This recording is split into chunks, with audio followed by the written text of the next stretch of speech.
I was just informed that it's been 12 years since we had a 2-0 start. That was surprising to me. But as I've told you folks when I first got here, that when you have such futility like we've had in the past, there are going to be a lot of firsts. So, but I really like the way our team handled this game, because this type of game is the hardest game to play.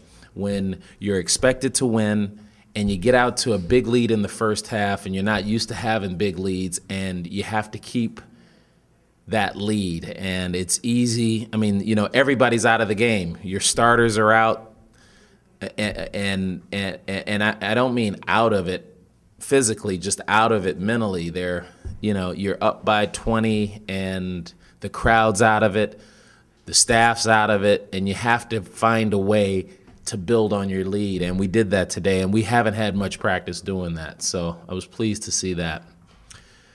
So with that, I'll open it up for questions. How about the way you guys are sharing the ball? 21 assists, 30 baskets. Yeah, that's been pretty consistent from our exhibition game to our first opening game to this game. That this team really shares the ball, and there are a couple of things that work there. Number one, we're unselfish. There's a real unselfishness about the way these guys play.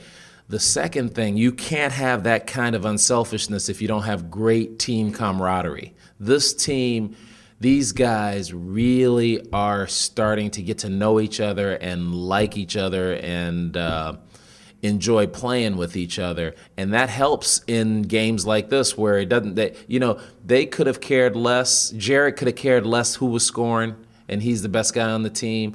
And the down to the bottom guy didn't care. They just wanted to make sure they didn't turn the ball over, like I said. You've talked about being an elite level team from a coaching perspective, not to diminish West Alabama, but beating this kind of team by that margin and just looking as good as you guys did tonight, does that help your guys' confidence going forward? You know, that's a good point, and there's a fine line when building confidence. So I think our confidence came more from a defensive standpoint, because we're playing an undersized team with a lot of pretty fast guys who were they were decent athletes. And I think being able to dictate the game from a defensive standpoint while we were scoring those points gives you some confidence. And I can see it in the way we are approaching ourselves at the foul line and the way we look shooting three-pointers, that we look like we're comfortable, we look like we know what we're doing, we know the difference between a good shot and a mediocre shot. Coach, speaking of confidence, with a group that still hasn't done a lot, what does it mean just to get off to a good start? Well, it's great, and these guys have to understand that these past two games don't mean a thing now.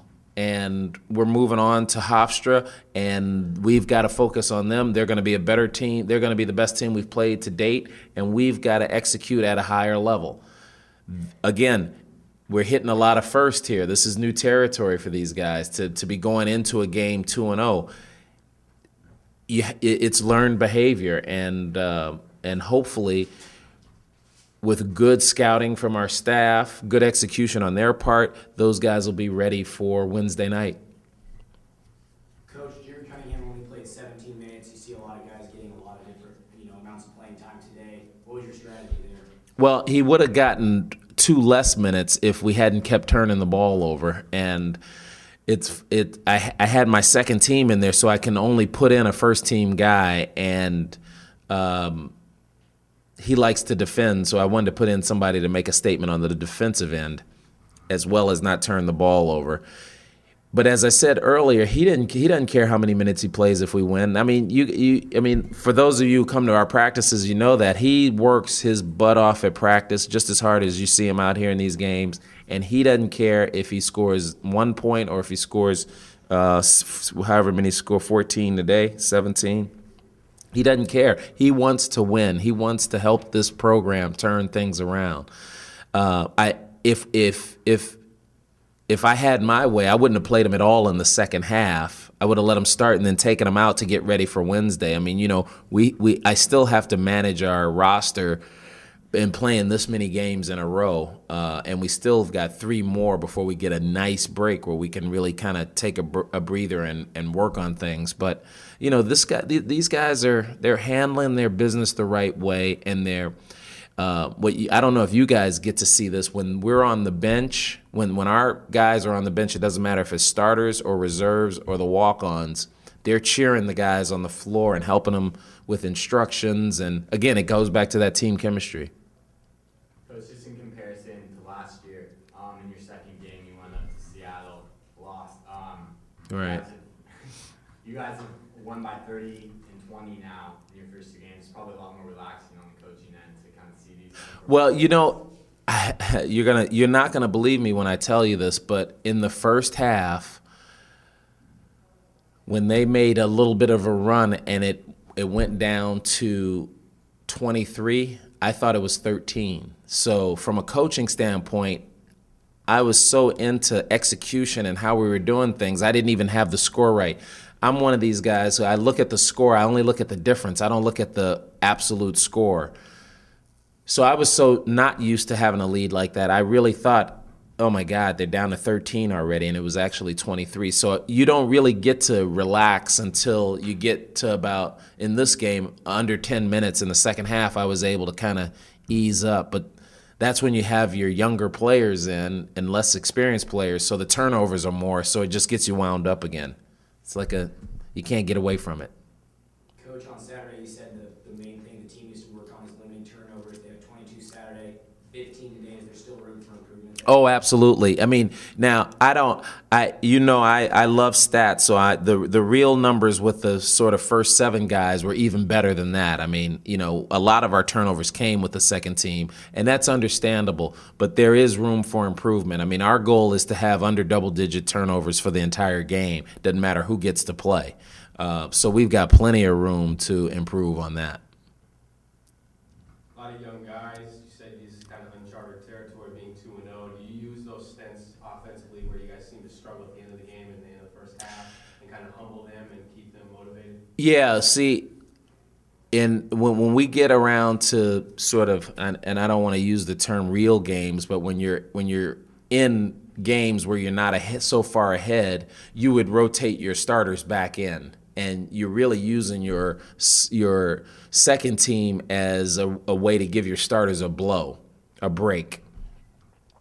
So the substitution pattern is a little bit different. And what I'm trying to do is get those second team guys some needed experience in game and when it counts. So I left them in a little longer in the first half because we could afford to. What were your thoughts on that Eric Moreland steal and breakaway and missed layup? You know, you could tell after he stole it that all he was thinking of was, which way am I going to dunk this? And when guys do that, they always mess it up. If he had just said, I got to get down to the other end as fast as I can and lay this up, he would have realized he would have been down there and he could have dunked it. But in his, I know Eric, in his mind, there's a lot of stuff going on in that mind all the time. And I know he was trying to think, am I going to windmill this, or am I going to tomahawk it, or am I going to reverse it? And that never works out.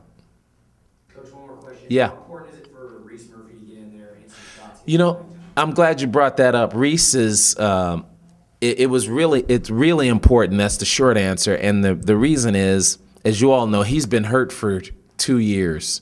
And to be able to get in there and just get some real reps is tremendous, and it's valuable to him. And what I try to remind him is, number one, you're really still a freshman. You haven't played yet.